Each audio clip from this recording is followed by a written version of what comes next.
Good morning, everyone. This is Lincoln. Today, 7th of May 2021, Friday, now 8:30. This time, I want to talk about 현대자동차에 대해서 말씀드리도록 하겠습니다. 오늘 보니까 날씨가 약간 흐리네요. 오전에 조금 비가 올지도 모르겠습니다. 벌써 금요일이네요.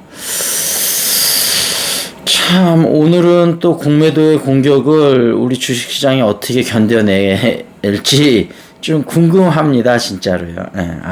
그러면 제가 뭐 좀 얼마 전에 그 셀트리온 거기서도 박혔지만 우리 동학 개미들이 공매도 세력한테 좀 매운맛을 보여줘야 될 타이밍이 아닌가, 그런 생각이 좀 들었습니다.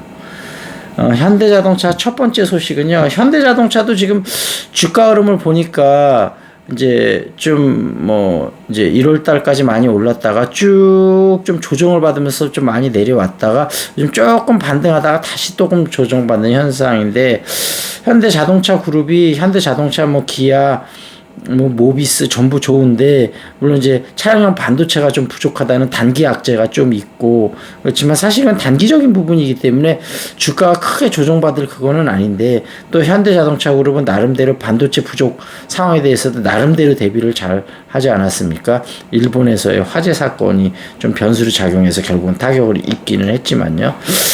근데 하여튼 이러저런 호재도 많고 앞으로 성장 동력이 좋은 거, 실적이 좋은 그런 장점도 있고, 아까 말씀드린 그런 단점도 있고 그러는데, 물론 우리가 아직까지 이 독일이나 이런 글로벌 스탠다드 기업에서 엔진이라든지 그런 부분에서는 조금 부족한 부분이 있을 수도 있습니다. 아직 자동차 역사가 그렇게 오래된 건 아니니까요. 그렇지만 전체적인 품질은 거의 이제 경쟁할 수 있을 정도의 상황까지 올라왔는데, 아직까지도 좀 제대로 된 대접을 못 받는 것 같아서 좀 아쉬운 부분도 있고, 또 전기차나 수소차나 이제 친환경차 부분에서는 굉장히 공격적으로 투자를 하고 있지 않습니까? 그래서 지금은 그 자동차 쪽으로는 전기차에 좀 더 무게를 실는 모습이고요. 수소차가 좀 상용화 되려면 자동차 쪽으로는 조금 길이 멀다고 판단하는 것 같고요. 그 다음에 그렇지만 계속 기술 개발은 하고 있지만 어찌됐든 무게 중심은 전기차에 좀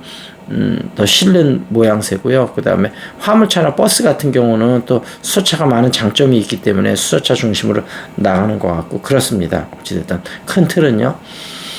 현대자동차 첫 번째 소식은 For Tomorrow. 그래서 이게 광고도 가끔 봤었던 것 같은데, 교통이나 환경의 문제점들을 해결하려고 노력하는 건데, 지금 한 6개월 됐다 그래요. 유엔의 산하 단체하고 아마 같이 이걸 하고 있다고 하는데, 지금 첫 번째는 이렇게 북극이나 남극에 이제 얼음이 얼고 있지 않습니까? 빙판이. 그래서 풍력을 써서 다시 얼음을 얼리는 기계를 개발을 했다고 합니다.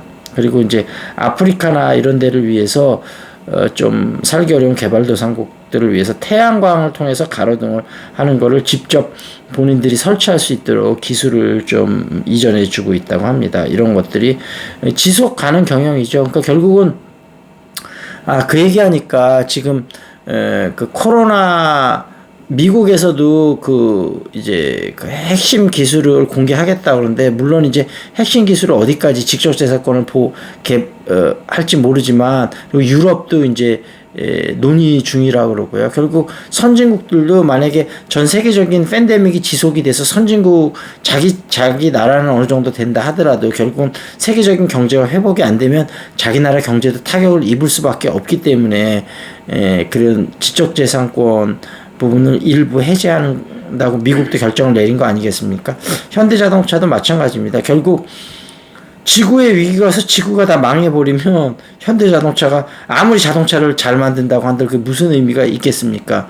그러니까 항상 기업이 사회적 책임을 다한다는 것은 그 사회라든지 국가라든지 아니면 전 인류가 번영하고 잘 돌아갈 수 있어야 그 기업도 결국 의미를 가지는 부분 아니겠습니까? 그러니까 우리가 큰 틀에서 그런 부분을 생각을 해야 된다는 거. 그래서 그런 부분은 상당히 좋다고 생각을 합니다. 현대자동차가 잘 나가고 있다고 생각을 하고요.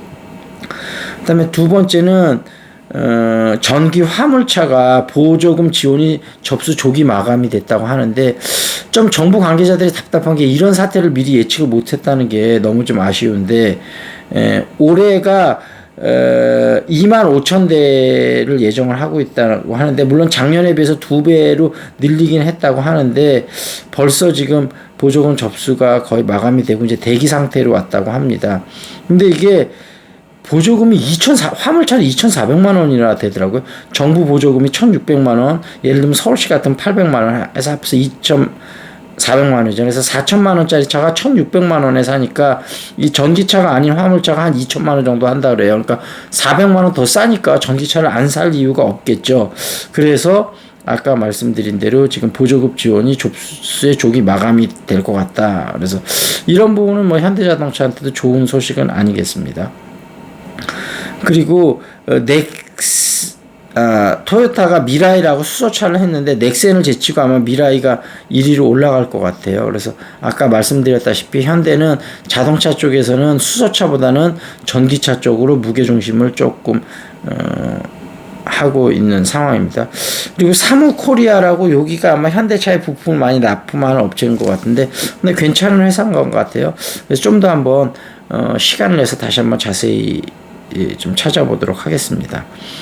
그리고 5번째 소식은 그 하늘을 나는 자동차, 물론 정의선 회장도 있고 김동관, 하나 소재, 그 다음에 조원태, 한진그룹 있죠. 그래서 현대자동차하고 한진하고 또 협력한다는 기사도 나왔었습니다. 그래서 어떻게 협력할지 그런 부분은 다시 한번 자세히 찾아서 한번 조사를 해봐드리도록 하겠습니다. 근데 하늘을 나는 자동차가 2020년 작년도에 벌써 7조 8천억 원 정도의 시장 형성이 됐다고 하더라고요. 나는 이 정도 시장이 벌써 형성이 돼 있는지 몰랐는데 2040년에는 1650조 정도 될 거라고 생각이 되니까 거의 매년 30%씩 성장한다고 하는데, 와, 이게 20년 사이에 7조 대가 1650조, 이거는 정말 상상하기 힘든 성장률이 될 것 같습니다. 그리고 5번째 소식은 그 제너시스가 드디어 유럽의 독일과 영국 이런 고급차 시장의 어떤 중심지라고 할 수 있는 지역에 본격적으로 진출한다는 소식입니다. 제가 볼 때는 어느 정도 의미 있는 성과는 거두지 않을까 그런 생각이 되고요. 그다음에 그 현대자동차 인도 첸나이 공장에서 11일부터 15일까지 한 6일 정도 공장을 중단한다고 합니다. 6번째 소식은 수소 모빌리티 쇼가 9월 달에 있는데 거기 현대자동차 당연히 참석하고 외국의 많은 기업들이 부품 회사들도 그렇고 참석을 한다고 합니다. 그래서 현대자동차 소식을 마무리를 해보자면 지금 이렇게 조정받는 시기를 저가 매수 기회로 삼고 적극적으로 대응을 하면 좋을 것 같다. 그런 말씀을 드리고요. 일단 오늘 그 시사 이슈를 좀 살펴보도록 하겠습니다. 중앙일보는 백신 특허 풀려도 한국 생산은 산 넘어 산이다. 바이든이 백신 지적재산권 면제를 지지했다. mRNA 방식인 모더나 화이자 제품 국제 합의나 제조법 공개 난관이 많다. 원료 부족도 빨라 6개월 뒤에 생산 가능하다. 그런 얘기고요. 2번째 소식은 서울 집값 다시 뛰자 홍남기 부동산 안정 서울시와 적극 협력하겠다. 거래 허가구역 피한 노원구가 상승 1위다. 그런 이슈가 있었고요. 노르웨이에서는 왜 여성도 군대 가나? 노르웨이엔 여성도 군대 가는데 근데 이게 그렇게 오래되지는 않았어요. 그 노르웨이는 2013년도에 처음에 여성 징병제를 승인한 뒤 스웨덴과 네덜란드가 뒤따랐고 독일, 스위스, 오스트리아는 현재 논의 중이라고 합니다. 노르웨이도 여성 징병제가 순조롭게 도입된 건 아니다. 논쟁에서 가장 뜨겁게 불붙었던 건 2013년이었다. 같은 당에서도 의견이 갈렸고 장관까지도 생각이 달랐다. 그런 얘기가 있었습니다. 자, 일단 여기서 마무리 짓겠습니다. See you next time. This is Lincoln.